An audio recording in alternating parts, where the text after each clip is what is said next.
이제 가나안 정탐에 대해서 살펴볼까요? 이제 본격적으로 가나안을 정복한 계획을 세우죠, 이스라엘이. 그러나 그 땅을 살펴보고 온 정탐꾼들은 한결같이 이제 겁에 질려 있었습니다. 가나안은 용사들로 가득 차 있었고, 또 가나안은 이미 농경 문화를 이룩하고 있어요. 문화가 많이 발전한 거죠, 유목민보다는. 그래서 농경 문화로 인해서 갖가지 과일이 풍부했습니다. 광야에서 고생하면서 마음대로 먹어보지 못한 이스라엘에게는 정말 실로 놀라운 일이었어요. 그런데 갈렙만은 예외였습니다. 그는 이스라엘을 안심시키고 가나안 땅을 공략하자고 제안합니다. 백성들은 술렁이기 시작하고 이것은 이내 불평으로 이어졌습니다. 광야 생활은 이스라엘의 실제적인 경험을 밝혀준다기보다는 그들이 경험한 어쩌면 그 영적인 여정일 수 있어요. 먹을 것, 마실 것이 없는 광야 생활을 하는 동안 백성들의 불평은 끊임없이 이어집니다. 그렇지만 하나님은 자기 백성을 끝까지 사랑하십니다. 때로는 벌을 주시기도 하지만 결국은 자기 백성을 가나안으로 인도하십니다. 이런 하나님의 은혜를 생각하며 이스라엘은 광야 생활을 해고합니다. 이제 가나안의 위력에 겁먹은 이스라엘 사람들은 그 가나안 땅에 들어가 보기도 전에 죽게 되었다고 원망합니다. 그리고 모세를 중심으로 한 지도층에 불만을 성토하죠. 가나안 땅은 과연 아름다운 땅이며 젖과 꿀이 흐르는 약속의 땅이라고 설득하는 여호수아와 갈렙 역시도 백성들이 던진 돌에 맞아 죽을 뻔합니다. 야훼 하나님은 진노하시게 되고 모세는 이스라엘을 위해서 간청합니다. 계속 이제 죄를 지으면 이제 지도자인 모세는 또 간청을 하죠. 모세는 하나님과 백성 사이를 연결하는 중재자 역할을 합니다. 모세의 간청에도 불구하고 하나님께서는 징벌을 하시죠.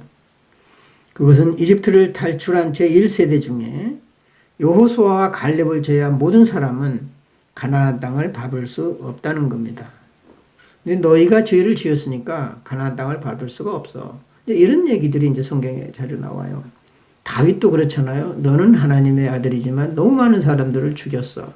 그래서 너는 성전을 지을 수 없어. 그래서 너의 아들 솔로몬이 성전을 지을 거야. 뭐 이런 얘기들. 그러니까 1세대들이 너무 많은 불평을 했다는 거죠. 근데 사실은 1세들이 고생도 많이 했잖아요. 또 애굽을 탈출하고 또 이제 가나안에 들어갈 수 있는 기틀을 사실은 잡았습니다. 그러나 그들이 다 들어간 건 아니죠. 하나님께 거역한 벌입니다.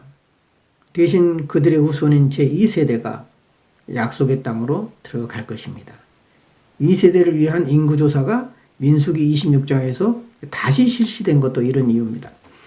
어찌 보면은 성경은 이렇게 너희들의 죄 때문에 불평했기 때문에 못 들어가 이렇게 되어 있지만 사실은 나이도 들고 세월도 흐르고 여러 가지 이유가 있었을 겁니다. 아마. 그럼에도 불구하고 역사가는 성경을 기록하신 분은 그렇게 해석을 한 겁니다. 해석의 문제입니다. 그래서 너희들의 죄로 인해서 너희들이 못 들어간다. 너희들이 죄로 인해서 망할 수밖에 없었어. 그래서 하나님의 말씀을 들어. 그 외에 여러 가지 이유도 있지만 그건 그렇게 중요하지 않아. 이런 겁니다. 어떤 시각에서 역사를 보느냐. 어떤 시각에서 하나님과 우리의 관계를 보느냐는 문제지 어떤 것이 사실이냐 아니냐 어떤 것이 가장 정답이야 이건 아닌 거죠. 그래서 여러분들이 이제 성경을 해석할 때 다양한 각도에서 봐야 되는 겁니다. 어느 하나가 정답일 수는 참 힘들어요. 그런 경우는 참 없어요. 다양한 관점을 보고 다양한 해석을 하고 거기서 가능한 해석을 시도해 보는 거죠. 이제 보시면은 그 또 모세의 중재 역할에 대해서 나오는데요. 다시 제사에 대한 규례와 안식일 준수가 언급되기도 하고 또 그 과정에서 고라 가족의 반역이 소개됩니다.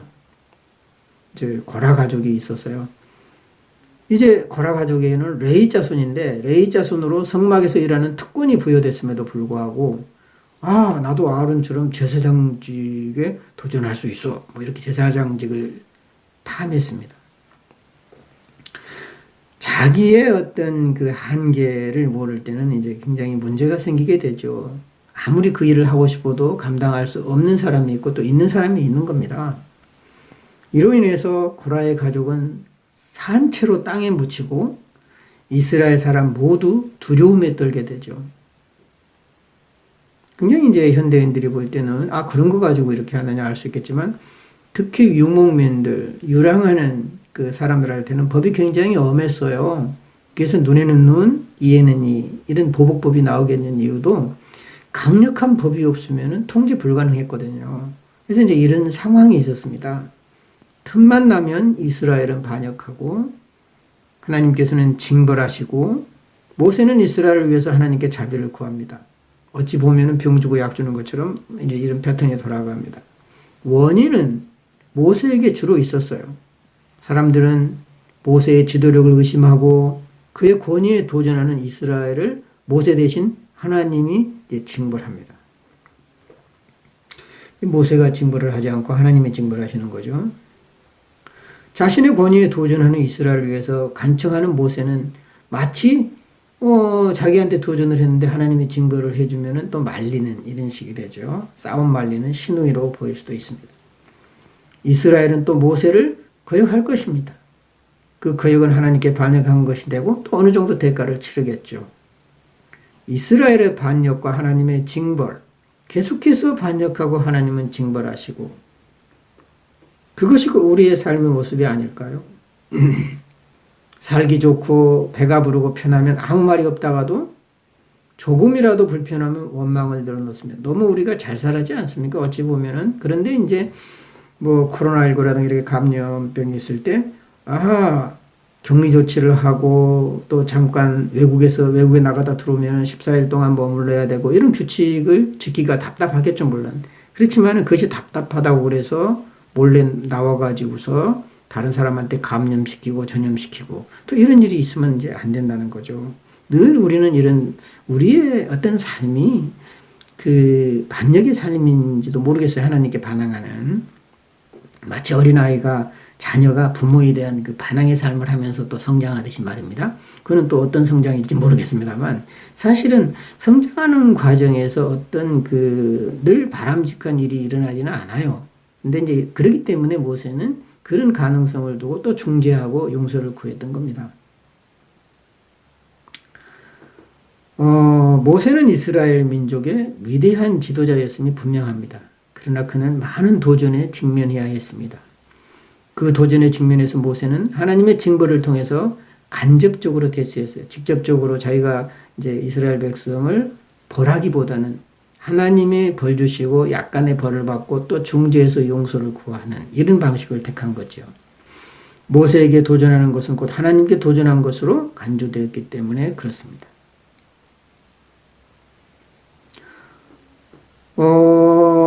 이제 다 이르기도 하고 하나님께서는 때론 징벌하기도 했지만 이스라엘의 불만은 가질 줄 몰랐어요. 모세와 아론의 위상에도 심각한 타격이 왔습니다. 결국 비상수단을 강구하지요. 이스라엘의 각 종족이 족장의 이름이 새겨진 지파기를 하나씩 가지고 모세 앞으로 나옵니다. 이제 이스라엘의 이제 지파들이 이제 자기들의 지파 이름이 생긴 지팡이를 가지고 이제 모세 앞에 나온 거죠. 그래서 그 지팡이를 그 회막, 장막 안에 있는 증거궤, 하나님의 율법이 담긴 언약궤라고 하죠. 그 증거궤 앞에 두면은 하나님이 택한 지팡이에서 싹이 돋아난다는 거예요. 결과는 뻔합니다. 하루가 지나자 아론의 지팡이에서 우미 돋고 순이 나서 꽃이 피고 살구 열매가 이제 열렸다. 그래서 이제 성경이 그렇게 기록이 되어 있어요. 결국은 그것은 이제 어떤 초월적인 힘, 기적적인 사건으로 볼 수도 있겠지만 하나님의 권위에 도전하는 사람은 심판받고 오직 하나님께서 인정하시는 그런 지도자의 자격이 있다라는 것을 강조하기 위한 하나의 이야기다. 그래서 이런 초월적인 힘을 빌려서 인간의 권위를 입증하려는 시도는 늘 있어 왔습니다. 그 과정에서 믿어지기 힘든 신화들이 만들어지기도 하죠. 우리나라의 역사를 살펴보면 세종대왕 역시 조선의 건국을 찬양하면서 조상들을 신격화했습니다. 용비어천가를 보시면 세종 이전에 육조를 이제 육조 보면 그때는 왕도 아니었잖아요. 그 6조를 중국 역대 제왕의 치적에 비추어 찬양하고 있습니다. 육룡이 이 나라에 태어나 개국하니 하늘이 내린 복이다. 태조가 적에게 쫓길 때 한 길이나 되는 언덕을 뛰어넘으니 그것을 본 적병이 다 물러났다. 위화도 회군 때에도 이제 회군이 이루어지고 난 다음에야 그 섬이 물에 잠겼다. 뭐 이런 식으로 이제 얘기를 하죠. 또 우리하고 가까운 이제 지역에서도 굉장히 이제 신격화한다는 얘기를 많이 듣잖아요. 어떤 그런 그 통치를 하기 위해서 그 이제 그 신격화는 또 권위를 이제 이러한 권위가 하늘로부터 왔다라는 것을 강조하기 위해서 이제 그런 일이 벌어지기도 합니다. 고대 사회일수록 그리고 폐쇄된 사회일수록 이와 유사한 신화는 많이 발견됩니다. 그렇다고 해서 그것이 다 부정적인 것만은 아닙니다. 이제 내가 이런 얘기를 하는 것은 그건 거짓이다, 부정이다 이런 것이 아니라 심지어는 뭐 민주국가나 세계 그 어느 나라에도 이런 현상은 다 있어요. 광야 생활을 하면서 가나안에 입성해야 하는 과제를 안고 있는 이스라엘로서는 당연히 아주 그 공동체가 단합된 모습을 보여야 합니다. 그래서 흩어진 민심을 수습하고 또 일치된 마음으로 가나안으로 진격하기 위해서는 지도자의 권위가 강화돼야 됩니다. 그 방법은 항상 하나님의 직접적인 개입에 의해서 이루어졌습니다. 그래서 모세나 아론의 권위는 하나님으로부터 부여된 것이라는 것을 주지시키는 방편으로 이제 그런 것이 이제 활용됐다는 거죠.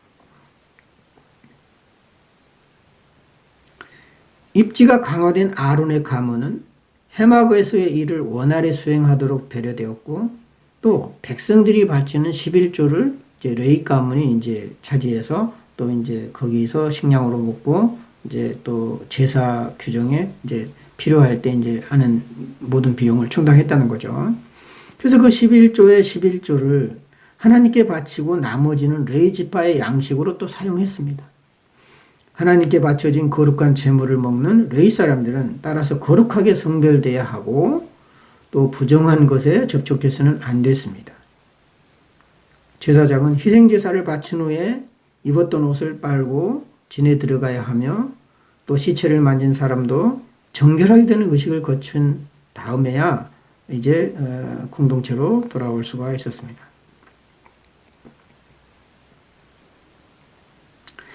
이스라엘이 신광야에 이르러 가데스에 거할 때 모세의 누이 미리암이 죽습니다.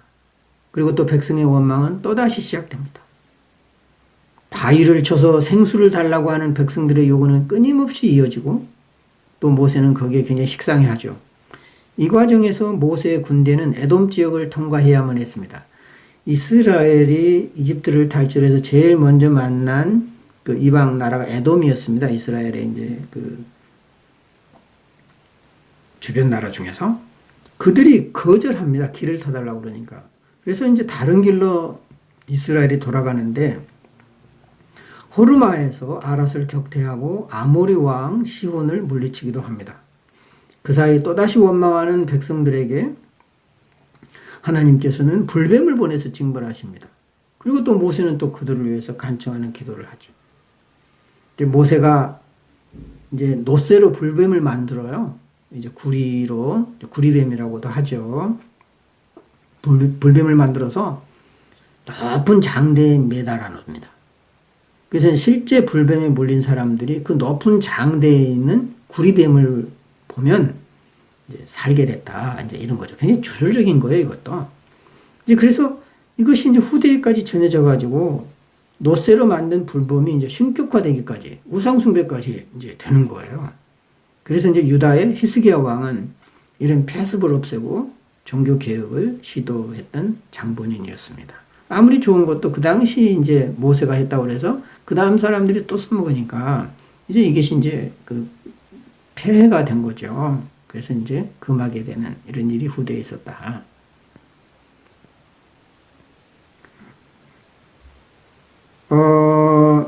지금 여기는요, 이제 여러분 보시면은 당나귀를 타고 있는데요, 시리아의 예언자입니다. 그래서 기원전 20세기 초에 만들어진 것으로서 민수기 22장에서부터 24장에 나오는 발람 모습과 흡사해서 이제 여기다가 이제 소개를 한 겁니다.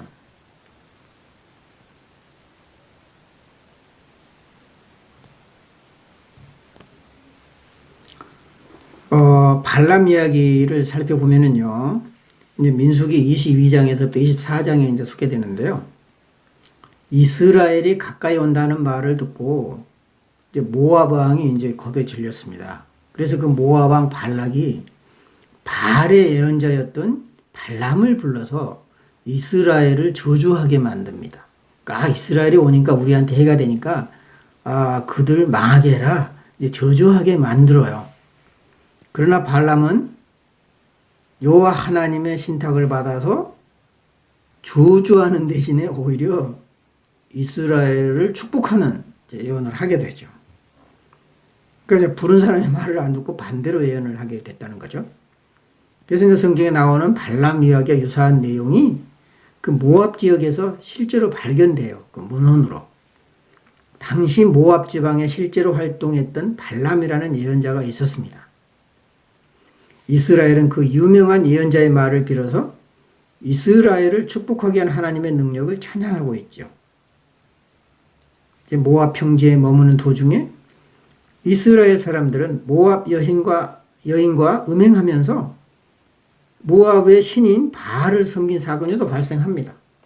늘 그렇죠. 하나님이 구원해 주시면 또 반항하고 또 이상한 행동을 하고, 이로 인해서 연병이 진중에 퍼지게 되자 전염병이에요. 그래서 모세는 이들을 처벌하고 또 전열을 다시 정비하는 게 되죠. 이제 1차 인구조사에 이어서 2차 인구조사를 하게 됩니다. 이제 민수기 26장에 나오죠. 그래서 이제 전염병이 진중을 휩쓸고 지나간 후에 이스라엘은 제2의 인구조사를 실시합니다. 이때 인구가 또 60만 1,730명이었어요. 이전의 인구조사 때와 거의 비슷한 숫자죠. 이 숫자는 이전에 계수한 인구가 들어가 있지 않는 숫자입니다. 이 전번에 이제 인구조사를 포함해서 한 것이 아니라 또 이 들어가지 않는 새로운 인구조사인데, 그 사이 인구가 이렇게 불어날 수 있을까? 어쩌면 인구조사에 나타난 지파별 숫자는, 이제 광야 생활을 할 때 숫자라기보다는 아마 이스라엘이 번성했을 때, 아마 이 성경에 후대에 기록될 당시에 있었던 그 상황이 아닌가, 이렇게 생각하는 학자들도 있다는 거죠. 그래서 후대 역사가가 자기가 살았던 당대의 상황을 기초로 해서 정리한 것일 거다, 이렇게 주장하는 학자들도 있습니다. 단지 이제 1세대는 가고 2세대가 미래를 담당하는 것만이 다릅니다. 이들이 가나안을 점령하게 되고 왕국을 세우며 아브라함에게 약속한 복의 자손으로서의 사명을 감당하게 될 겁니다.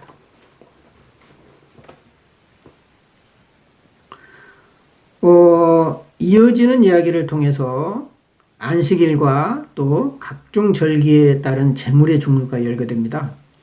이제 레위기의 그 여러 이제 제물의 제사와 제물에 대한 얘기가 나왔는데, 여기서 또 나오게 되죠.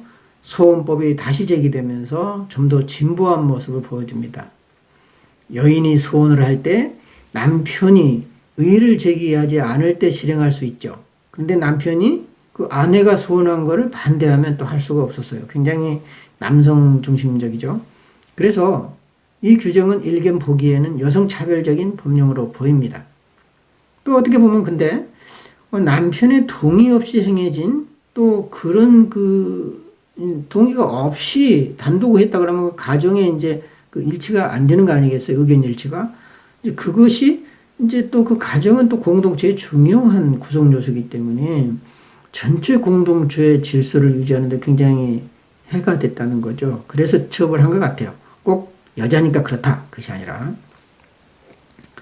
그래서 이제 하나님께 소원하는 것도 가정의 안녕과 질서를 위하고 모두에게 유익한 방향에서 검토되어야 한다는 입장이 아닐까요? 이제 이런 생각이 들었어요. 여러분 아시다시피 한국은 제2의 예루살렘이라고 할 정도로 교회가 많죠. 아마 땅덩어리에 비하면 굉장히 교회 수가 많은, 땅의 크기에 비하면 교회 수가 굉장히 많을 거예요. 그런데 이렇게 교회가 많으니까 이제 축복의 나라다, 이렇게 볼 수도 있지만 또 문제점도 많이 이제 생기는 거죠. 이제 교회 건축을 할 때도 이제 어찌 보면은 자발적으로 이제 교회 건축을 하면 참 좋은데 또 헌금이 강요되거나 또 사이비 종교들, 또 반사회적인 종교단체는 여러 가지 명목으로 헌금을 강요하고 자기도 모르게 이제 전 재산을 탕진하게 만드는 이제 이런 경우도 이제 생긴다는 거죠. 그래서 이제 많은 교회가 생기면서 사회가 안정되고 좋고 밝아져야 되는데 오히려 어두워진다면 상당히 문제가 이제 되겠죠. 그래서 소원하는 것도 조심해서 해야 된다. 그 사람들의 교인들의 가정 형편과 또 능력과 이런 것을 모든 걸 생각해서 무리하지 않은 범위 내에서 하나님께 소원을 하고 또 이제 뭐 약속 헌금이라고 그러죠. 그 약속 헌금을 할 때도 예를 들어서 뭐 한 달에 뭐 수입이 얼마 안 되는 사람이 엄청난 금액을 헌금을 약속했다 그러면은 어차피 못 지키는 건데 오히려 이제 죄를 지을 수도 있고 그것 때문에 많은 마음의 상처를 입을 수도 있지 않습니까? 그래서 이제 종교 지도자들은 이런 사건이 발생하지 않도록 미리 얘기를 잘해서 형편껏 또 아름다운 마음으로 헌금을 하도록 이렇게 교인들을 잘 인도하고 가르쳐야 된다는 겁니다. 근데 그런 말을 않고 소원하도록만 했을 때 이제 상당히 무리수를 두는 경우가 생겨서 교회에 많은 그 부작용이 생길 수도 있다. 하나님과의 약속은 신성하고 또 지켜져야 됩니다. 그렇지만 그 소원이 일시적으로 순간적으로 결정됨으로써 주변 사람들에게 피해를 주면 안 되겠죠. 이런 지지에서 민수기는 소원에 대한 제한된 규정을 만들어 둔 겁니다. 이제 여러분 그 민수기에서만 독특하게 나오는 슬로브핫의 딸들 이야기가 있어요. 여성의 인권을 존중해주는 정말 고대의 법치고는 대단한 법이에요. 그래서 이제 여성학자들이라든가 여성신학자들이 굉장히 좋아하는 이야기죠. 여성들이 눈여겨서 봐야 되고 남성들도 눈여겨봐야 될 이야기입니다. 슬로브핫에게는 5딸이 있었죠. 여기 보시면 민수기 27장에 소개되는 슬로브핫의 5딸들에 대한 이야기는 이스라엘이 땅을 보존해야 된다는 것. 그 땅을 보존하기 위해서는 남성과 여성의 차별이 없어야 된다는 이제 그런 추이입니다. 그래서 보면 땅 보존법과 관련이 됐는데요. 레위기 25장에 보면 땅의 영원한 매매를 금지합니다. 땅은 영원히 팔 수 없다. 팔더라도 가까운 친족에 팔아서 다시 회복하도록 해야 된다. 뭐 이런 얘기가 있어요.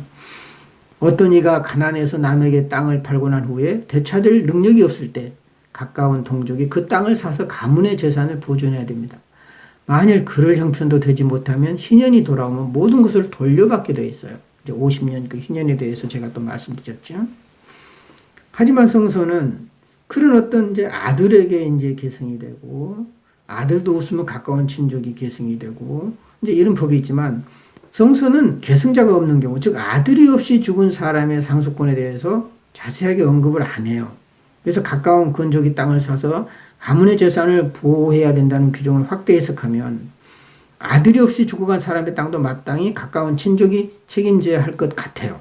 아들 없으면 가까운 친족이 사면 되지. 근데 그렇지 않아요. 슬로브핫에게는 5딸들이 있었어요. 그러면은 딸이 재산을 지키지 못하면 다른 가까운 친족이 사면 되는데 딸은 안 그랬어요. 항의했어요. 슬로브핫의 집안은 예외였습니다. 아들 없이 죽어간 아버지의 땅을 딸들이 보존해야 되겠다. 가까운 친족에게 이 재산을 땅을 넘기지 않겠다는 거죠. 우리가 보존하겠다는 거예요. 이렇게 나선 겁니다. 생각해 보세요. 그 딸들이 5딸들이 있는데 얼마나 똑똑해요. 그리고 이제 성경에 여성의 이름이 잘 안 나타나는데 역시 5딸들은 다 이름이 있어요.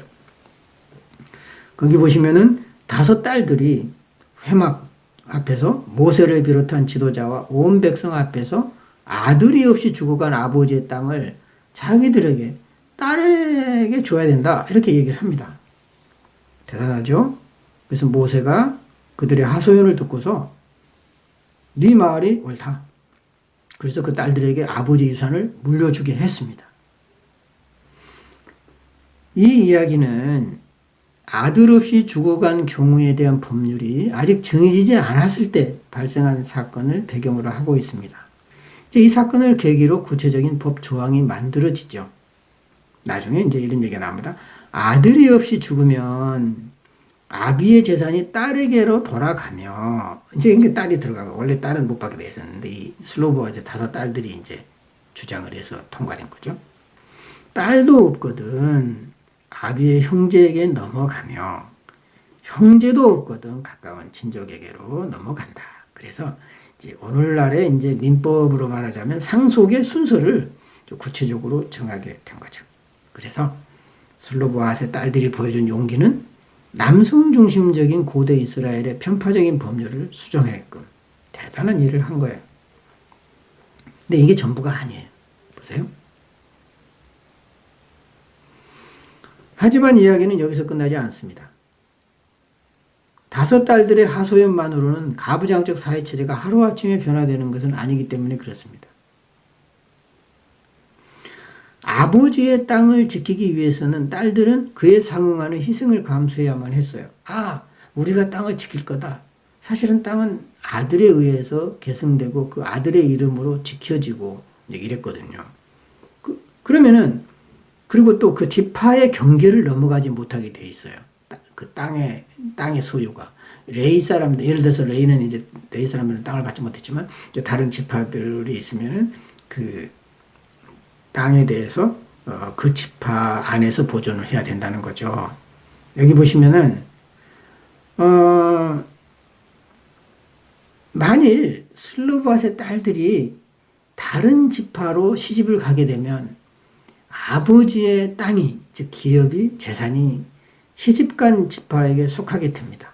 그러니까 이제 자기가 속해 있는 지파에서 딴 지파로 소속하면 이제 그 남편에 속하게 되기 때문에 그 재산이 다른 쪽 지파로 넘어가게 된다는 거죠. 이걸 못하게 한 겁니다. 그렇게 되려면 어떻게 되겠어요? 다른 지파로 시집을 안 가야죠. 이런 문제가 대두되자 모세는 딸들의 결단을 촉구합니다. 슬로브핫의 딸들은 마음대로 시집가도 좋다. 그런데 오직 그 조상 지파의 가족에게로만 시집가라. 왜냐하면 이제 시집을 영영 못 가든지 아니면 시집을 가려면 그 지파 안에서 가야지 다른 지파로 시집을 가서는 안 된다. 왜? 땅의 소유권이 넘어가서는 안 되기 때문에. 이제 이런 법이 만들어진 게죠. 그래서 모세의 명에 따라 그 딸들은 자기 지파의 사람에게로 시집갈 수밖에 없었다. 그 어떤 희생도 감수해야 된다는 거죠. 어떤 자기의 그 권리를 찾기 위해서는 또 그만한 그에 상응하는 대가를 치러야 된다는 겁니다. 이제 민수기 전체를 한번 요약을 해볼까요? 가나안을 향해 가는 여정에서 이제 미디안 족속을 물리치죠. 그리고 거기서 획득한 전리품을 이제 분배합니다, 이스라엘은. 그리고 가나안 땅을 서로 나누어서 이제 가져갈 꿈에 부풀어져 있죠. 여리고의 맞은편 모압 평지에서 하나님의 법을 경청하는 이스라엘의 모습을 뒤로하고 민수기는 막을 내립니다. 이제 민수기가 이제 결국은 신명기로 이어지지 않습니까? 신명기는 이제 그 가나안 동편에서 이제 가나안으로 넘어가기 전, 모세가 죽기 전에 마지막으로 고별연설을 한 그 직전까지 이제 민수기 얘기가 된다는 거죠. 이상에서 본 바와 같이 민수기는 2번의 인구조사를 배경으로 이야기가 전개됩니다.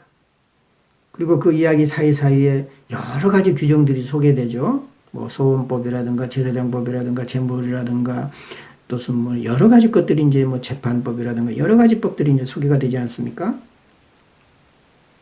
그 과정에서 백성들의 불평과 하나님의 징벌, 그리고 모세의 중재역이 반복됩니다. 이스라엘은 죄를 짓고 또 하나님은 벌을 주고 또 모세는 벌을 사해달라고 또 간청하고요.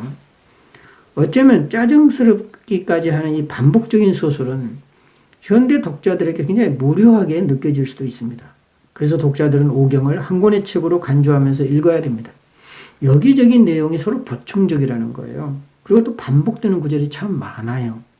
마치 그 신약 성경에 있는 그 네 복음서가 그렇죠. 비슷비슷한 이야기인데 또 조금씩 달라요. 민수기는 출애굽 여정에 발생한 잡다한 이야기들의 집합지로 보입니다. 그러나 중요한 것은 새 시대가 새로운 세대에 의해서 전개된다는 겁니다. 비록 출애굽을 해서 이스라엘이 가나안에 들어갈 수 있는 기초를 조상들은 만들었지만 그것을 만들었다고 해서 그 사람들이 모든 것을 혜택을 받을 필요는 없습니다. 우리도 마찬가지예요. 우리가 이룩한 것은 우리 후손들이 덕을 보는 거죠. 열매를 맺는 거죠. 그러니까 우리가 책임져야 된다는 거예요. 그런 것은 우리 자신을 위한 것도 있지만 사실은 후손들에게 이 땅을 물려주고 또 하나님의 신앙을 물려주는 책임이 우리한테 있다는 겁니다. 민족적인 영 모세도 새 땅, 가나안에 들어갈 수 없습니다. 굉장히 의미심장한 겁니다. 모세가 가나안에 들어갈 수 없는 그 누구도 예외일 수가 없다. 새 땅은 새 세대에게 주어집니다. 우리 정치도 그랬으면 좋겠어요. 우리의 문화도 그랬으면 좋겠어요. 그리고 우리의 관습과 전통과 모든 법들이 새로운 세대를 위해서 생겨났으면 좋겠어요. 기존의 기득권자들이 좋은 그런 법이 이제 생겨나면 계속 그런 법이 생길수록 사회는 안 좋아지고 이제 문제가 많이 이제 발생하게 되는 거죠. 새 땅은 새 세대에게 주어져야 됩니다. 그것은 모세의 잘못 때문에 그런 건 아니죠. 이스라엘 모두가 저지른 죄악의 결과고 또 당연히 그래야만 되는 우리의 숙명적인 과제라 생각됩니다. 이후 모세의 고별연설 형태로 전개되는 이제 신명기가 이제 펼쳐지게 되는 겁니다. 여러분 수고 많았습니다.